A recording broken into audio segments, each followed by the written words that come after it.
오늘도 클릭해주셔서 감사합니다. 구독과 좋아요 부탁드립니다.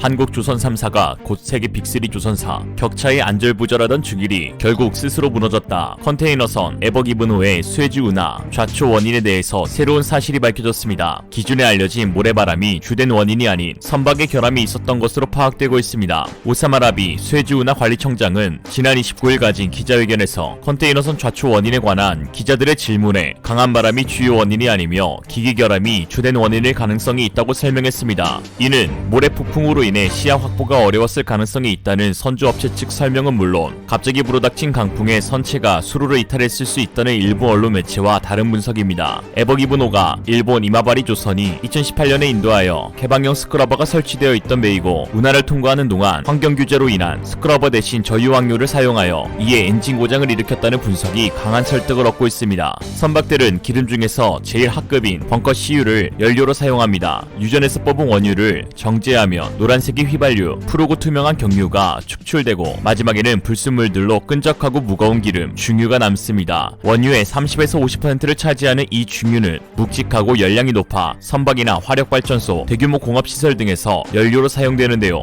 이렇게 나온 중유 속에는 무거운 탄화수소는 물론 황이나 질소 등과 같은 불순물이 그대로 남아있습니다. 여기서 중유는 다시 A급부터 C급으로 나뉘는데 중유 중에서도 제일 하급은 C급으로 불순물이 가장 많지만 상대적으로 가격이 저렴합니다. 배의 연료를 저장하는 기름통을 벙커라고 부르고 배가 연료를 엄청 먹다 보니 가장 싼 C급 기름을 쓰게 되어서 배에 넣는 기름을 벙커 CU라고 부르고 있습니다. 문제는 이 벙커 CU가 하급 기름이다 보니 매연, 황산화물, 이산화탄소 배출량이 어마어마합니다. 해운 부문의 대기오염 물질 배출량은 전세계 황 배출량의 12%, 질소 배출량의 13%, 탄소 배출량의 3%를 차지하는데 배출된 황산화물은 대기 중 오염 물질과 결합해 초미세먼지를 만들고 수증기와 결합하면 산성비를 내리게 합니다. 벙커 CU를 쓰는 대형 컨테이너선 한 척에서 덤프트럭 50만 대의 분량의 매연이 나오다 보니 항만 근처 공기 오염이 심각한 상황입니다. 요즘 미세먼지 장난 아니죠. 한국의 초미세먼지는 물론 전적으로 중국 때문이지만 부산은 항만에서 발생하는 수치가 더 높습니다. 부산연구원의 보고서에 따르면 항만 하역 장비 선박에서 배출되는 대기오염 물질의 2차 생성 먼지가 부산 전체의 미세먼지의 약 50%에 이른다고 하였습니다. 배들이 이렇게 공기를 나쁘게 하다 보니 유엔 산하 국제해사기구에서 작년부터 매연 배출 기준을 강화하였는데요.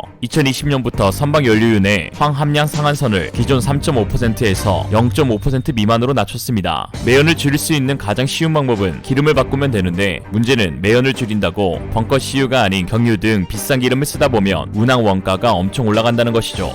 기름을 바꾸지 않고 매연을 줄이는 다른 방식으로는 스크러버라는 매연 저감 장치를 설치하는 방법도 있습니다. 스크러버는 매연을 바닷물로 씻어서 매연을 줄이는 방식인데 이런 무늬만 환경보호인 스크러버는 비교적 저렴한 설치 비용과 한번 설치 후 가격이 저렴한 벙커 CU를 계속 사용할 수 있다는 장점에 상당수의 선박에 장착되기 시작했습니다. 그러나 이런 눈가리기용은 오래가지 못하죠. 최근 들어 스크러버 가동을 금지하는 국가가 늘고 있습니다. 이미 프랑스, 포르투갈, 스페인, 싱가포르, 미국 등 25개국 항구에서 개방형 스크러버 가동을 금지하고 있습니다. 그럼 개방형 말고 폐쇄형 스크러버 쓰면 되지 않냐 하실 수 있는데 그건 마치 전범국 일본이 방어한다고 공격용 미사일을 개발한 것과 마찬가지로 염치 없는 행동입니다. 폐쇄형은 배 안의 오염수를 보관한 뒤 결국 먼바다에 나가서 오염수를 버리므로 항구 오염이 좀 줄어들지 몰라도 결국 해양 오염은 마찬가지이기 때문이죠. 기존에 만들어진 선박이 환경 규제를 피하기 위해서는 한 가지 딱밖에는 없습니다. 바로 비싸기는 하지만 매연 배출이 안 되는 저유황료를 사용하는 것이죠. 그런데 여기에는 환경 문제보다 더 큰 문제가 발생합니다. 바로 이번 수에즈 운하 좌초 사건의 원인으로 보여지는 엔진 결함이 생긴다는 것이죠. 에버기브노는 개방형 스크러버가 설치되어 있는 선박입니다. 수에즈 운하는 운하 수질 오염 때문에 운하를 통과하는 동안 스크러버에서 발생하는 오염수를 배출하지 못하게 막고 있죠. 이번 일본 배가 장착한 개방형 스크러버의 경우 운항 중에 나오는 매연을 물로 씻어 바다에 버리는 구조라 오염수를 계속 배출할 수밖에 없습니다. 그런데 운하 당국이 오염수를 배출하지 못하게 하니 스크러버 운용을 중단하고 저유황료를 사용한 것으로 보입니다.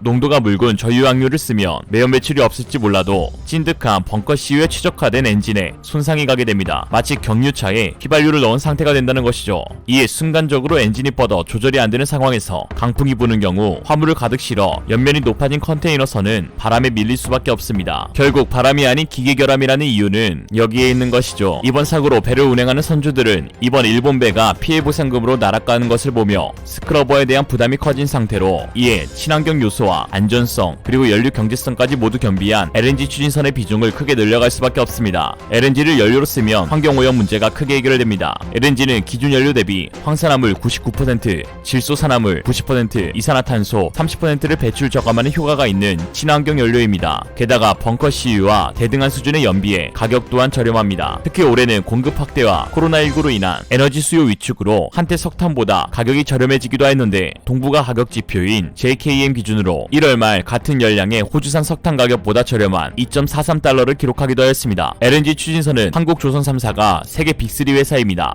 빅3이기도 하지만 한국조선 3사만이 만들 수 있습니다. 중국이 한때 LNG 추진선을 만들어 보겠다고 수주를 시작하여 중국 최대 조선그룹인 중국 선박공업이 프랑스 CGM 선사로부터 컨테이너 23,000개를 실을 수 있는 LNG 추진 컨테이너선 9척을 한국보다 먼저 2017년에 수주하기도 하였습니다. 그러나 원래 예정대로라면 2019년 초에 인도되어야 했지만 기술력 부족으로 2020년에도 납기를 마치지 못해 연기하였고 2021년인 현재까지도 인도하지 못한 실정입니다. 아니 그러게 프랑스는 왜 중국한테 해서 고생을 합니까? 그래도 뭐 프랑스 LNG 화물청 업체 GTT가 한국 회사에 갑질하더니 좀 꼬시다는 느낌도 있네요. 납기를 맞추지 못하는 중국과 달리 근본 한국은 선박 분야 기본 설계 능력을 갖추고 있어 정상 인도는 물론 최초 인도 계약 당시보다 한 달가량 조기 인도하는 경우가 많습니다. 대우조선의 경우 러시아의 야말 프로젝트 15척 중 마지막 선박은 무려 2달 먼저 인도해서 처음 몇 대는 버벅댔지만 손에 익으면 미친 속도로 뽑아내는 노가다 김씨의 저력을 보여주기도 했죠. 현대중공업은 수주 시점이 중국보다 늦었지만 중국과는 비교가 되지 않는 기술력으로 세계 최초 LNG 추진 초대형 컨테이너선 건조 타이틀을 따냈습니다. 이 선박은 길이 366m, 폭 51m, 깊이 30m 규모로 대형 LNG 연료 탱크를 탑재해 1회 충전만으로 아시아와 유럽 항로를 왕복 운항할 수 있습니다. LNG 연료 탱크에는 극저온 환경에서도 우수한 강도와 충격 인성을 유지할 수 있는 9% 니켈강이 적용됐으며 또 LNG 추진선에 필요한 LNG 연료 탱크와 연료 공급 시스템, 이중 연료 엔진 등의 배치 및 설계를 최적화해 안전성과 컨테이너 적재 효율성을 높였습니다. 현대중공업은 지난 2018년 4월 EPS로부터 총 6척의 같은 선종을 수주해 건조하고 있습니다. 이들 선박은 2022년 3, 4분기까지 모두 인도될 예정입니다. 전문가들은 중국 조선소가 LNG 추진 선박을 올해에도 인도하기 어려울 것으로 분석하고 있습니다. 한 업계 관계자는 선주사가 운영 손실을 중국 조선소에 전가하려 할 것이라며 선박 수주 당시 전세계 언론에서 중국 조선소의 수주 실적을 강조했지만 정작 중요하게 봐야 할 것은 정상적인 인도 능력이라고 말했습니다. 전세계 선박 건조 점유율을 보면 한중일이 세계 1, 2, 3위를 차지하고 있지만 그 속을 자세히 들여다보면 현격한 기술력의 차이가 존재합니다. 이에 중국과 일본은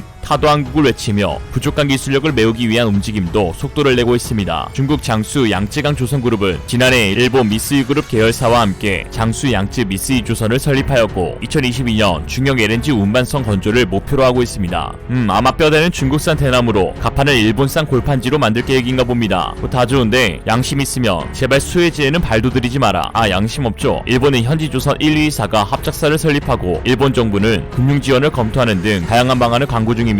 일본은 염치없게도 한국 정부의 조선업 구조조정 지원과 현대중공업 대우조선해양 합병에 대해 세계무역기구 협정을 위반했다며 제소했는데 정작 자신들도 같은 방법을 선택해 역시나 일본이 일본했다라는 평가를 받고 있습니다. 그러나 이 같은 뻘짓에도 한국 조선업에는 별 영향이 없을 것으로 보입니다. 한국 조선업 관계자는 주력하는 선박의 종류나 기술력에서 차이가 있기 때문에 일본 조선 1, 2사가 합작사를 세웠다고 해서 당장 큰 위협이 되지는 않는다고 하였습니다. 공부 못하는 애들들이 머리 맞대고 쥐어짜낸다고 해도 전교 1등 못 이깁니다. 척당 가격이 2천억을 상회하는 LNG 추진선은 조선사들의 높은 수준의 신뢰도가 요구됩니다. 이에 중국의 납기 지연 문제, 수에즈 운하 사건으로 인해 들통난 일본 조선사의 형편없는 기술력으로 인해 안 그래도 세계 최정상인 한국이 더욱 도드라지게 되었습니다. 한국은 올해 발주된 LNG 추진선 54척 중 40척을 수주하며 75%의 점유율을 기록했습니다. 전세계 발주된 가스 추진선 4척 중 3척을 가져간 셈이죠.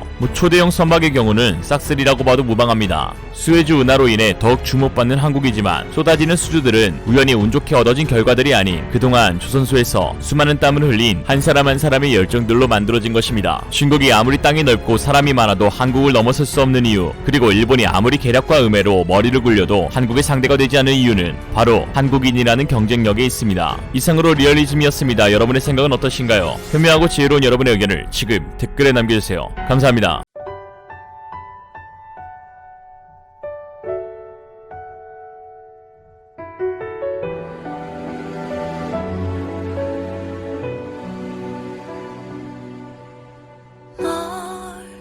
산마루의 저구름 내 맘속에 머문 그때 언제 여기까지 나온 건지 더는 숨길 수 없